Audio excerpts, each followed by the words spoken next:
Hi, did you know? There was a place 4,500 years ago that already had a fully working drainage system, way ahead of a lot of modern cities. Wait, seriously? Where was that? Ancient India. Today we're kicking off our chat about the Buddha's homeland. India's been around that long. Think about it. So many people I know have done this. They visit a temple, see a Buddha statue, hands together, head down. Please protect me. Please protect me. Nothing wrong with that, but I always feel if we're going to worship, if we're going to believe, shouldn't we at least know where all this came from? Right. If you're gonna trust something, might as well know the roots. Exactly. So starting today, I'm taking everyone on a quick trip back through time to see what really happened 2,500 years ago in India. What made a prince give up his throne? How did an idea travel halfway across the world? Let's find out. So first, let's talk about where ancient India actually was. The India back then wasn't exactly the same as India now. Easiest way to get it, if modern India is a state, then ancient India was more like a whole region, covering what's now India, Pakistan, Nepal, Bangladesh, even parts of Afghanistan. And the geography? Super interesting. To the north, you've got mountains, 3 big ranges, side by side, like massive walls. On the west, the Suliman Range. In the middle, the Pamir Plateau. On the east, the mighty Himalayas. These 3 basically fenced India in, turning it into its own little world. Natural fortress, huh? Exactly. And under those mountains flow 2 huge rivers. The Indus in the west, that's where the name India comes from, and the Ganges in the northeast, which later became the cultural heart. Down south, a giant plateau that lifted the whole region up a level. Not super high, but enough to shape everything. So what did all this create? A place that was sealed off, yet full of life. Shut off by mountains, but inside, bursting with ideas and diversity.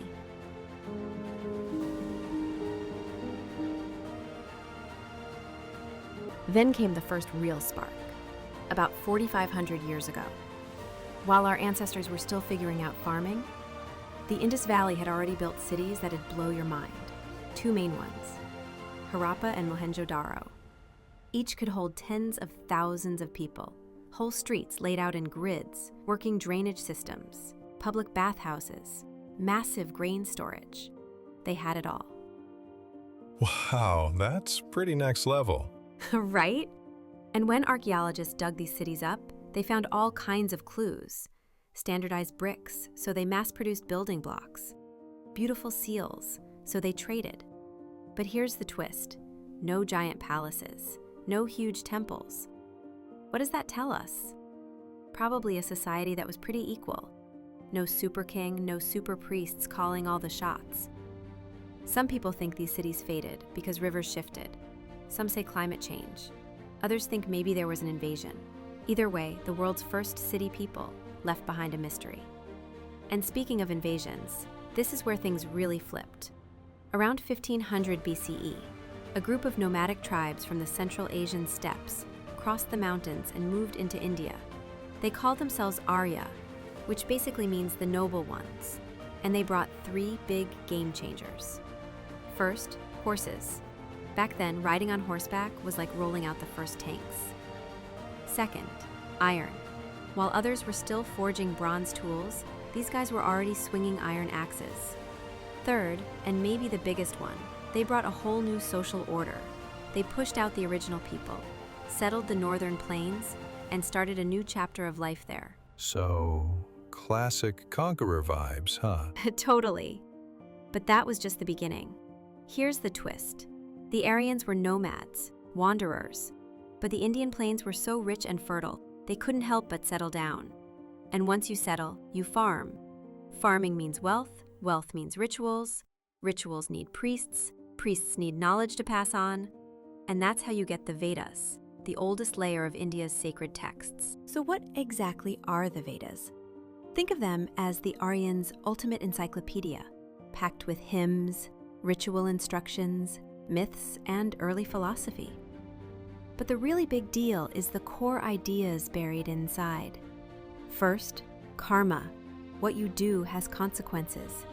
Plant a cucumber, you get cucumbers. Plant beans, you get beans. Second, samsara. Life isn't one and done. It's a cycle going round and round. Third, moksha. If this cycle is suffering, then how do you break free? And why did these ideas matter so much? Because they laid the entire foundation for India's religious mindset. The Buddha, he didn't just inherit these ideas, he took them, flipped them, and built something radical on top. So here's the big question to end on. Why did Buddhism appear in India and not somewhere else? I think it comes down to a few things. The geography closed them in. The isolation let ideas brew without too much outside noise. The push and pull of power, conquests and ruling and resistance, all shaped this deep craving for equality and freedom.